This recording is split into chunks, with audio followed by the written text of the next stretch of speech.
Technology. Yeah. Technology. Always the best. Remember when technology used to be fun? Technology. Sounds working. Sounds working. I remember when it was fun? We were alive for that period of time. Yeah, I remember when it was fun. It was novel. Yeah. You know what I mean? But It now was novel. It was weird. It was weird. It was not taking radical. everyone's job yet. Yeah, not taking everyone's job yet. Not monitoring you from the skies. Uh-huh. That's less fun. Way less fun. What about you? Are you enjoying being surveilled? How you doing this week? We're here. Here we We're are. ready for it. We're ready for anything. Anything. And Wait until you see the tech this man put together for tonight's episode. Yeah. We're That trying. whole thing. We got a whole thing. Really, what we're doing is we're just, we're not doing the post streams yet until anybody cares. So in the interim, I'm trying to live do some of the other media that we were doing pre-recorded. Yeah. You'll see what I mean. It's not a big deal. Yeah. So let's start and see if it works. This will be the big test. So here we go. What's first? Well, I'm not going to click on it quite yet, but I'm going to talk about. I said last week I was going to talk a little bit about Switch 2 after I spent some time with it, so I'm going to do that briefly. Yep. I'm not going to spend a lot of time talking about it because what is there to the talk conversation online about it is boring. So I'll keep it short. What I had guessed last time was pretty on point. I'm not smart for having guessed what I've guessed because the details were pretty clear that it was, more powerful than the Switch 1, objectively. It does run Switch 1 games mostly better. I would say pretty much all better. Some have updates for the Switch 2, which genuinely make it better. And yeah, I mean, well, here, I'll put something on when we talk about it. So, how do I say this? So, Mario Kart World, it's like the only game. It's like the only game out for it. It is. You know the what I only mean? game. It's the only game out for it. It's not like what a high school English teacher thing to do. It's not like the only thing available so far. It is. The only thing available so far. That's like truly new software. Everything else is kind of like an update. I know some Switch owners are probably like, I can play Cyberpunk or whatever. I mean, so what? But Mario Kart World is very fun. You see the footage. Don't you see the footage? You see the footage? Look at what we're doing. We are high tech. The game is really fun. I genuinely like the open world. The one complaint you could levy against the format of the way this Mario Kart works is that the other tracks in the series were sort of bespoke, isolated tracks, and so you could argue that they could do more specific things when they don't have to transition between tracks. That is true, but my argument, I sound like such a Nintendo stan here. I'm not, because I have some I have some complaints. But he's a Nintendo stan. You heard it here first. I have been playing that since I was like 6, but okay, the defense I'll give it is this. Yeah. Mario Kart 8 Yeah. and the Switch version of that had so many good tracks. It was like so fun. I was literally thinking when they released that, much like Smash Brothers, the last one, it's like, where do you really even go from here? Yep. You could just like arbitrarily add tracks or whatever, but it's the Mario Kart experience, rubber banding and all. It is what it is. It's very fun. It's very fun to do. It's a great arcade racer. It's great social gaming. It's very fun. The world aspect of it, by having this open world that you can just free roam drive in, which is quite fun, and it's like Forza Horizon Nintendo, which is jacked directly from Forza Horizon. I think it was a great thing to jack from them. I think transitioning between tracks and having there's like different game modes where it's like a knockout thing where you have like 20 some drivers and they get whittled down. All these things are new, they're fresh, they're fun. So to me, it's like between Mario Kart 8 and this. Now I'm really like, what do you do from here? Because what if this is the end of the Mario Kart line? they just It isn't. But they what canonically if it was? kill everyone. They canonically. Yeah, the secret ending of Mario Kart World is everyone dies. There's like a huge traffic accident because Yeah. they keep upping. Yes. It's like Oh my this. God. It's like this dystopian, Yeah. upsetting narrative where Yeah. all the Mario Kart drivers they pump a lot of money into it. There's like sponsors. They start a lot of corruption. Like the mob gets involved, and then, well, I'm not going to tell you the ending, but the next game ends and everyone dies. And then you might ask, how does Mario then have another game after that? And that's the big question. Is Mario coming back, or are they all canonically, permanently dead? Yeah. Let's find out. We'll find out. That's the next one. But this one's fine.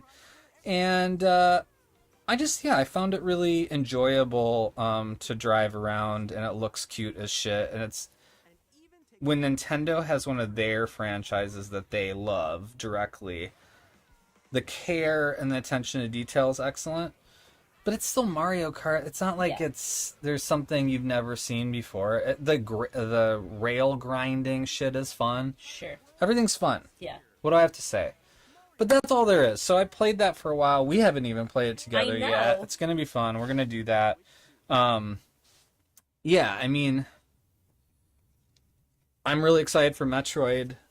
It's nice to play. There's a couple of Switch games that I would absolutely say, like, it's wonderful to play them on the Switch too, because that's how they should have always run. That's really my response. It's like playing Tears of the Kingdom, playing either Zelda game at 60 frames a second, and like with the cell art and everything, it kicks ass, and it should have been that way in the first place, but that's Nintendo. Like, they do not care about. He's a Nintendo stan, but I swear to God, he hates the Switch. No, it's Not the games, the console. He hates the original Switch. It's a mobile phone. Yeah. It's literally like a mobile phone fine processor. One. Not even. Yeah, not even the top of the line. Yeah. Whatever. It's very old too, so it was like almost okay when it came out, but like 10 years or what? How long was it? 10 years. 8 years? No. 7 years? How old is it? It came out. Research. Didn't it come out in the pandemic? Which was why everyone was playing. I have to know this, but anyways, that's the gist of 2017. 2017. It's 8 years old. Holy fucking shit. Time means nothing. But anyways, 2017, it was underpowered. The Switch has been out for longer than we've been married by just a few months. Happy birthday to the Switch and to our marriage. That's a new song. It sure was a new song. Was a new song. It sure was. Okay, what else do we got to talk about? We're also talking about... we only watched really one movie in the last week, which is pretty fun. Yeah. Yeah, it's called Freaked. Alex Winters. Winter, I think. Bill and Ted's. Yeah. He did this show on MTV in the 90s called Liquid Television. Which is cool. Which is really fun, mix of live action. It was very edgy, kind of cool. I don't know, like alt media, basically. Comedy mostly, but not all comedy. But he had a section on there that was Eddie the Flying Gimp, which was so stupid and it was funny. But anyways, I always thought Alex Winter was really funny in Bill and Ted. I think they're both great, but like Alex Winter, I think is like a little underrated as an actor. He's a better actor than Keanu Reeves is. Like, he's actually acting in that movie, whereas I think Keanu Reeves is mostly just amplifying himself. It's the perfect, it's the best role he ever did. Yeah. I like Keanu Reeves. I do too. But it is the best thing he's done. And then for Freaked, Alex Winter was like directing it, right? Even like producing it. So it was like kind of a pet project of his. And it's a really weird, tons of special effects. It's like, it's a little trauma filmy kind of thing, but like a little. it's very stylized. Like it has a specificity. It really does. Randy Quaid's in it, and he's pretty funny. And it's just a strange film, no doubt. It is not for everybody, but it was one of those movies that even as I was like partially jiving with it, sometimes not. I liked it. I just enjoyed it the whole time.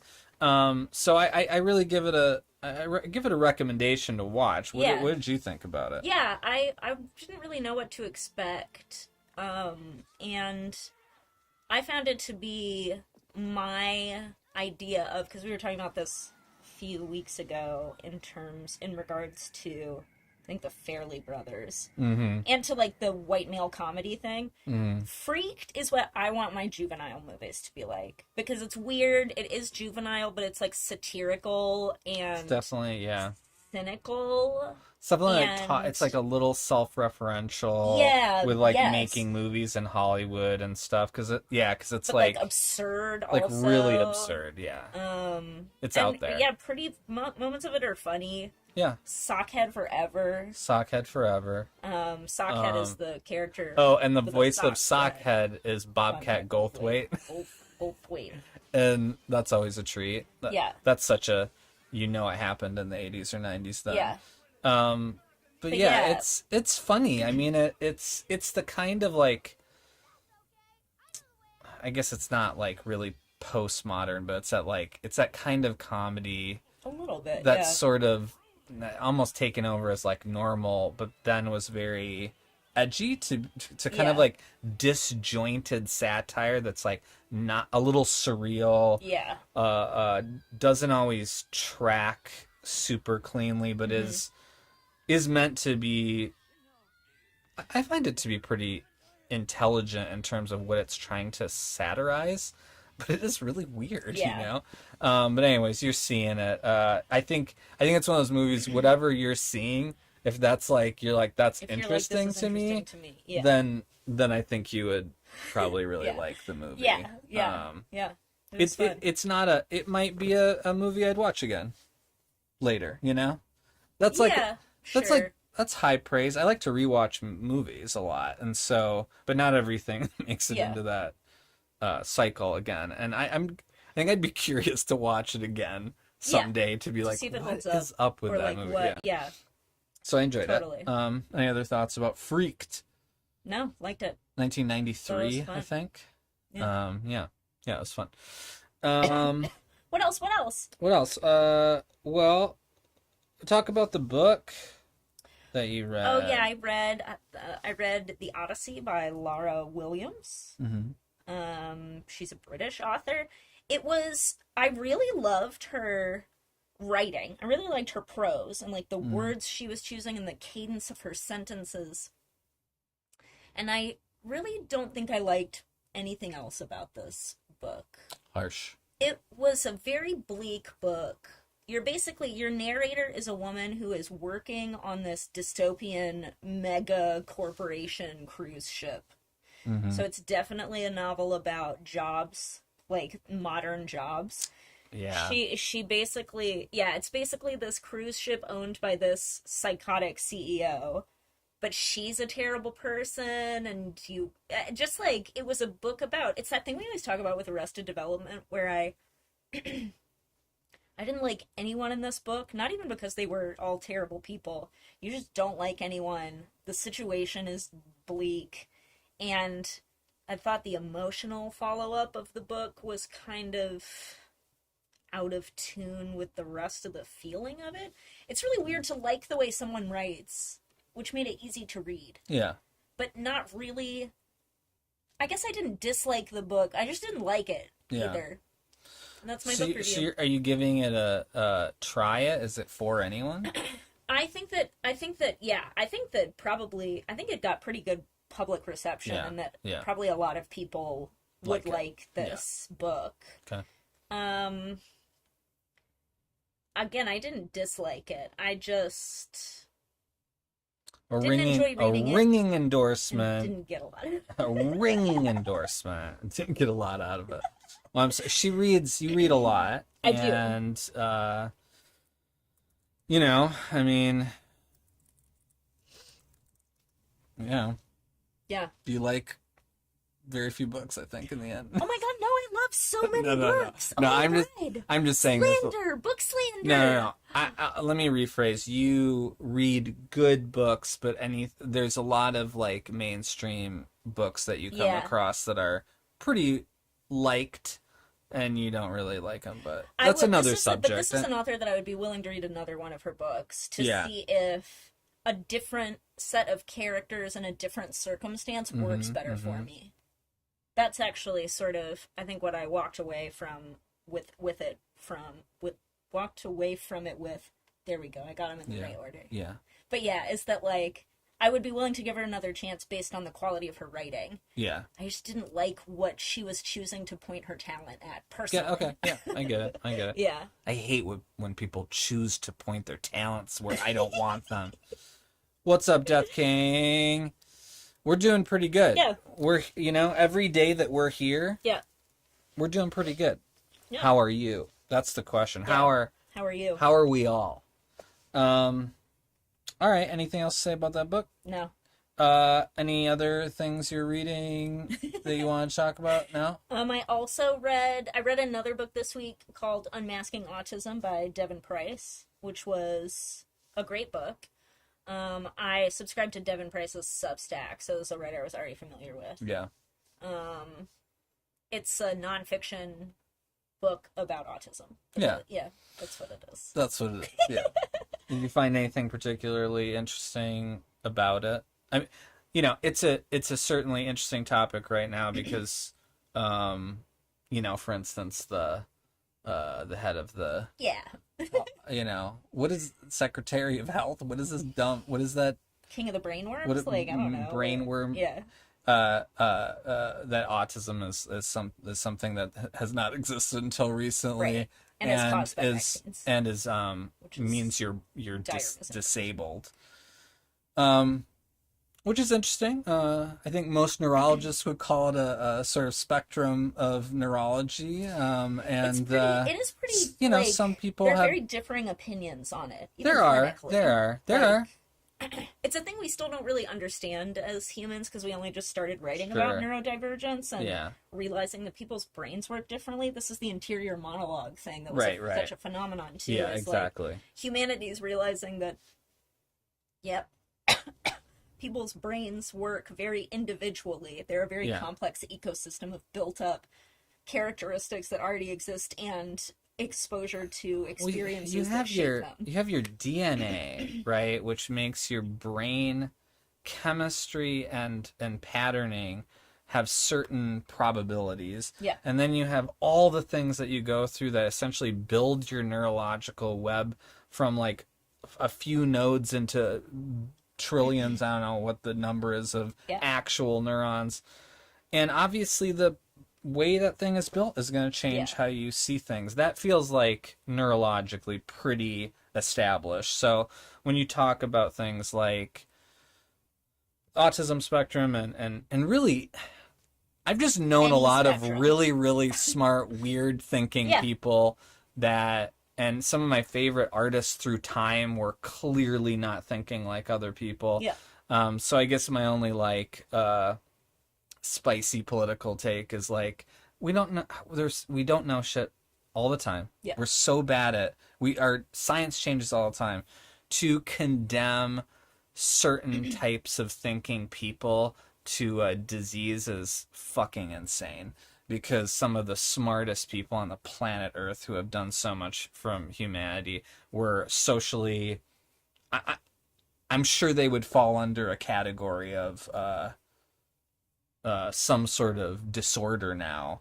When really they thought their brains worked differently, which helped them figure things out the average person never in a fucking million years could, but also maybe they were like bad at parties or something, you know what I mean? Sure. And I know it goes further than that. I'm just saying, I think these books, I remember, this is sort of a sidebar, but I remember reading that book that actually my friend Corey sent me. About introversion. Yeah, same kind of thing. And it was the same kind of thing where it was like very useful for me to consider some of the psychological traits that I have to not be like something's broken Yeah. inside of me just because like certain things appeal to me and don't to other people.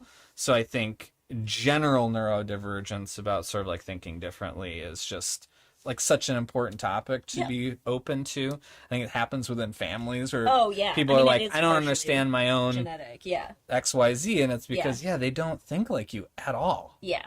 You know? Totally. So yeah, I mean, but yeah, it's a useful book too because it's written sort of both within and without the academy as well. So it's got a very modern perspective. It deals with like all the discrepancies between people that science never accounts for. Yeah. Gender, class, race, how those things factor into being neurodivergent. Yeah. And how society feels about different people being neurodivergent. Yeah. So it's good, it's comprehensive, it's a good perspective, and much like introversion, which I remember learning about that and being like, oh, well, that makes me make more sense to myself here. Yeah. And so, well, especially in it, we talk about this a lot. How was your day? Good. Well, boring. I don't know. Yeah. You worked. I did paperwork today for, it was a pretty boring day. Boring day. This is the exciting part. This is the party. I was thinking that I hadn't my train of thought. I was thinking about, oh no, neurodivergence. Yeah. It was something about that.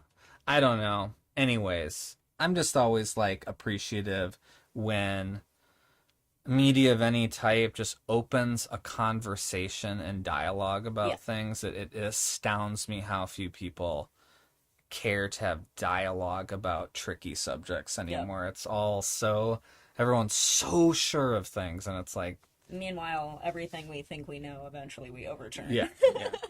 This isn't even on our list, but like crazy shit the James Webb telescope is seeing that's basically taking astrophysics and making it like... But we do kind of have something related on our list. We do. I don't know if you saw this headline, but yeah, the defense secretary, like, on fucking stupid network, basically, like, admitted that there was, like, an astronaut, that's a soldier on the moon. And here's all I have to say about this without getting into... You told me this because I don't read the news, and I was like, what?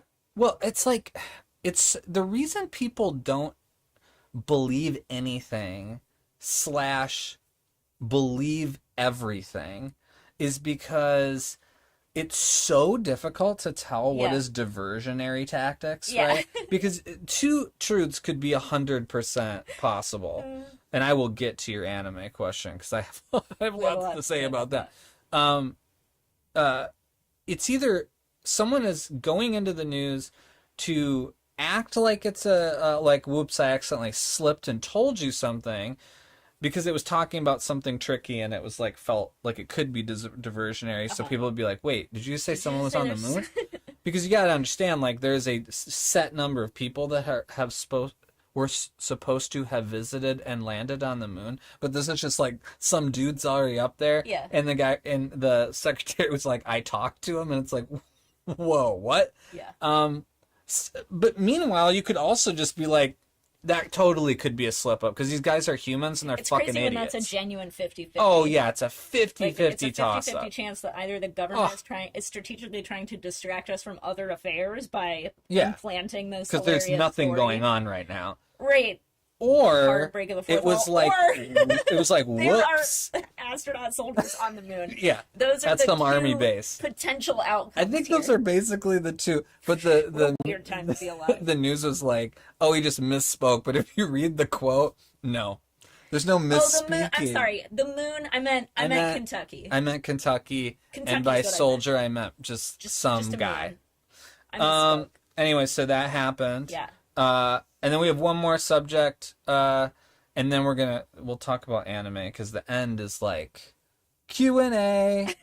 Oh, yeah. I just made that up. That's true now. Make up Q&A. No, I didn't make up the term Yeah. Q&A. No. And then the last thing that we noticed was that, hey, congratulations to A-Rod. Oh, yeah. Aaron Rodgers got married, I guess. Best marriage wishes to you and your hostage bride. Yeah. You know, This woman that no one's ever seen, apparently. it's one of those things too where I just don't. It's the absolute power corrupts absolutely thing, Yeah. because it's not that a football player doesn't have some right to keep things quiet or whatever, especially when. But the narcissism of always like putting yourself into conversations with like Publicly saying aggressive over and over again yeah. that you want a private life. Yeah, and then complaining about it, and then having a you think you're smart, but then you do things that backfire, which means you're stupid, or you're smart and are doing it on purpose. Like, Yeah. you know what I mean? Like, there's not the faux surprise that people have. Like, I have no Yeah. Wi-Fi is terrible. You just have no idea whether someone's doing it's kind of ties back to the other thing. Yeah, exactly. Like you can It ties back to the very first thing we talked about, which is technology used to be fun, and now it's a 50-50 chance whether the government is conducting a experiment, like a psychological sabotage, experiment. Deliberate media sabotage for political reasons, or people are on the moon and we don't know about it. That's not what the fun internet used to be like. Aaron Rodgers' string of girlfriends is so funny, and they all seem like they don't seem to have a great feel for the situation afterwards, which I think I'm not saying that means something for sure, but it doesn't go great and they don't have kind things. Yeah. So like, who is this person? And she's just like, do you think she's just like some like peyote smoking hippie or something? It's hard to say. Is she a yoga instructor? Those chances are high. Is she does she have crystals? For sure. Well, actually, we have crystals. Yeah, we do. So that's not knocking people who have crystals. No. I'm just saying, does she have crystals? I think that one's like, I feel like it could be yes, but I feel like it's a sleeper. There's a sleeper chance that it's no. That those are misdirections. Those are exactly. What or does that she do there's then? some weird line in that she does other like homeopathic, whatever medicine kind of things, Yeah. but then like she has like a weird line drawn around crystals where Like, she's that's like that's bullshit. Yeah, that bullshit is for fucking idiots. But dung baths are the way of the future. Whatever. We're just poking fun. I have no idea. I don't give a shit. I just can't believe these things are real in the world. And as Packers fans, it is our birthright to just make fun of what Aaron Rodgers drag is doing now. The Green Bay quarterbacks have been so great good and then embarrassing. and embarrassing. Yeah, that's a really good way to just, and in different ways. Yeah. People who reach the pinnacle of their fields, oh man, why are they always nightmares? Almost always. Yeah. That's the kind of person it takes to be that kind of Patrick Kermit McHolmes is McHolmes. Yeah, that's just how I decided to call him. He doesn't seem. Maybe he's not terrible. Will he just end up terrible too? I don't know. I mean, Tom Brady's obviously a serial killer. Well, he played football instead. Yeah, no, I mean, in spirit, he's football's serial killer. I don't know. That's a whole nother discussion. Yeah, we'll save the football talk. Anything else? We've got, these are peonies from our garden. Oh yeah, this was our last thing. Yeah, that are beautiful and they smell delicious. Delicious? They smell good. Not I don't delicious. want to eat them. No. But they explode in our backyard every summer and they're beautiful. Yeah, we love seasons. Yeah, we always do. talk about it, and like the explosion of spring, summer. Yeah. Is always so like very verdant. Yeah, it's the verdancy of this area is wild. Yeah. And it blows me away, Yeah. basically. Like, every year I'm just like, Jesus, it's like nothing, and then everything explodes. Yeah. It's just one of those areas of the world where it's like, yeah, she's like high on these, like, I would huff peonies all day long. I love the smell of most flowers because I just love the smell of flowers. But peonies, they smell fucking good. they do smell good. They But smell yeah, better than roses. I'll take this straight to the face. Let me see. Can you smell these? Yeah. I wish we had smell-o-vision. Smell these. Anyway, that's the new thing. And then I got a new tattoo, which you also can't see, but I finally took the second skin bandage off today. Another one from Red Clover Tattoo Collective. And this one is a Watership Down Black Rabbit of Inlay inspired tattoo. Really, it's a death bunny. It's a death bunny. A duality bunny. If you it's haven't, pretty cool, if though. you haven't read Watership Down, it's such a wonderful. I just realized I was holding my hand. You can't see it, but there you go. There you go. Now you can see it.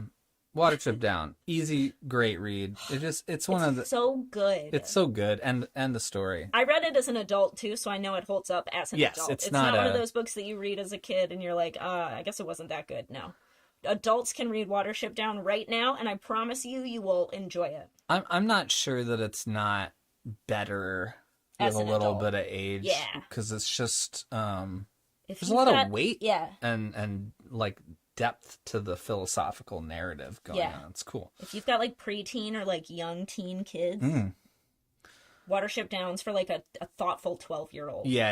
It's gonna be fucking wrecked by that book in the best way possible. Yeah, and probably develop it's a cool. lifelong love for literature. Yeah. Oh wow. Yeah, it's really good. And last thing about the peonies, we got this app that I've tried these apps before and they didn't do great. It's called Picture This. And it actually has been It's a plant accurately. identifying. I've used plant identifying apps and they have Yeah. not always worked. This one is just 100% right every time. Yeah. And it's been fun to go around the yard and everything and try to. Name There were just everything. things I didn't. Yeah. We don't know shit about plants and we're trying to learn because we Yellow don't like jewelweed. to. We know what that Yellow is now. jewelweed. Yeah. We have a lot of yellow jewelweed. Technically not a Which weed. isn't a weed. It's fine. It's forest floor a fauna. Flora. It's not fauna. That would make it an animal. Yeah. We have a lot of those too. Yep. To go back to the anime question, Yep. since it's our one question Our tonight. one question. I think Death King had to bounce Bounce? because of bad Wi-Fi, but we're still going to answer your We're question. still going to answer your mainly question. because we love anime, which is Yeah. why I'm wearing. You know, and I feel We sometimes love the anime that we love. I was gonna say I feel a little disingenuous about how I speak of anime sometimes because I don't sit and watch No. all the anime all the time. I really love a specific period of anime, especially. Yes. And not all anime is great. Like, let's be honest. That's one of those like fanboy kind of things where you're Yeah. just like, all I watch is anime. It's all amazing. It's like it's not all amazing. Well, Um, especially not now that so many other people have gotten into the game. Yeah, true. But yeah, the anime we love. My favorite of all time is probably Escaflowne. Yeah.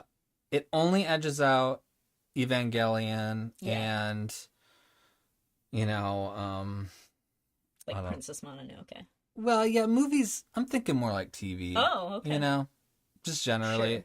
Yeah, That I makes mean, sense. Mononoke is probably my favorite movie, but I love Evangelion, and I love some of the imagery in that anime. I think the existentialism is so sort of brilliantly, you know, meted out over time. I think the adolescence, Oh, it's so palpable.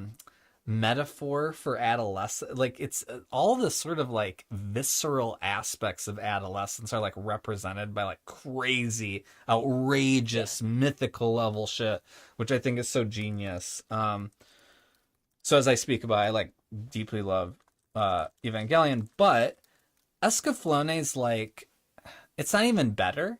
It's just we learned this little bit about it, which is that in like some special feature or something, and the makers were talking about how they're all this mech anime for boys, Yes. and they're all these sort of like soap opera shit for girls, Yeah. and they wanted to like combine them, but you're not talking about like producers doing this hastily. We're talking about some of the great like anime artists of the time. Like the music is amazing. The score is just so good by what's her face. I always forget. Yeah, so amazing.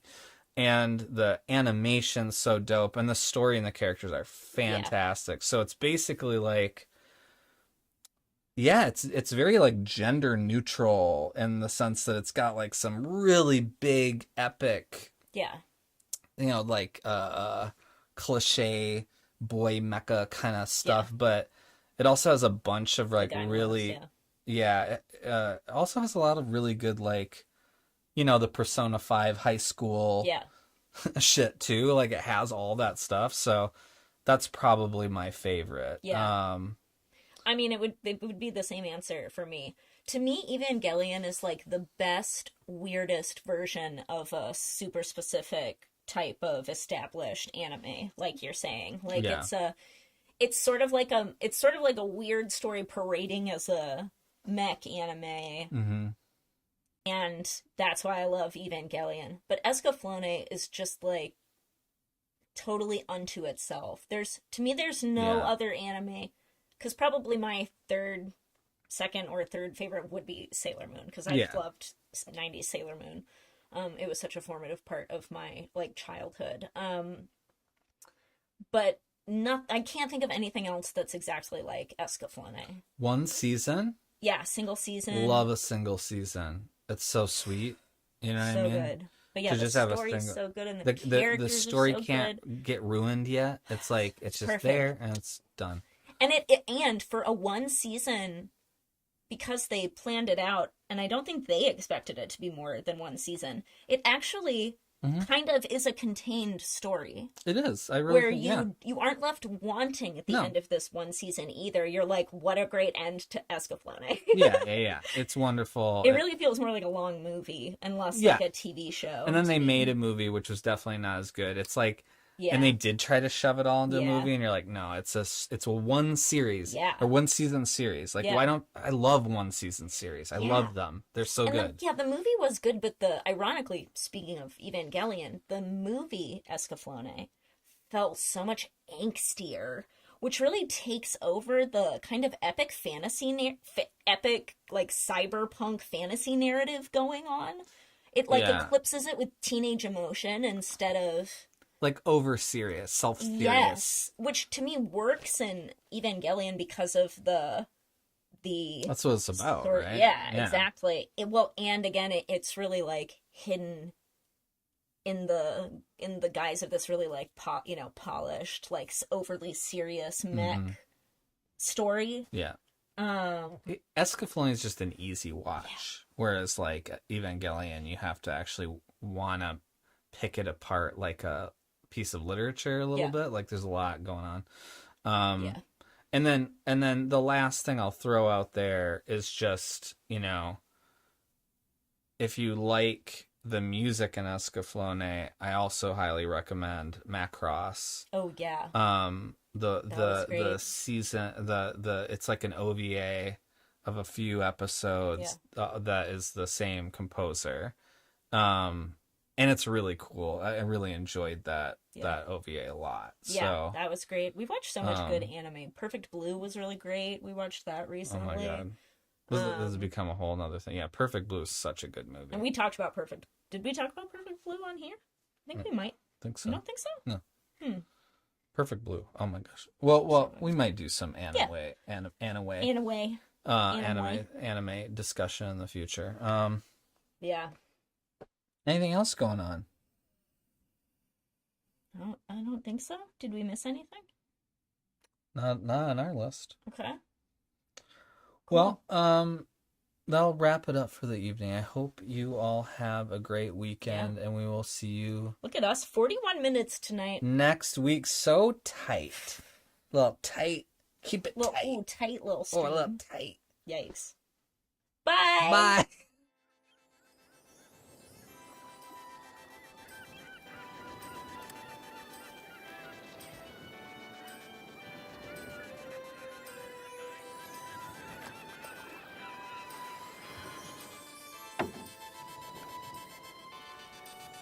巡る思考がまた落ちゆく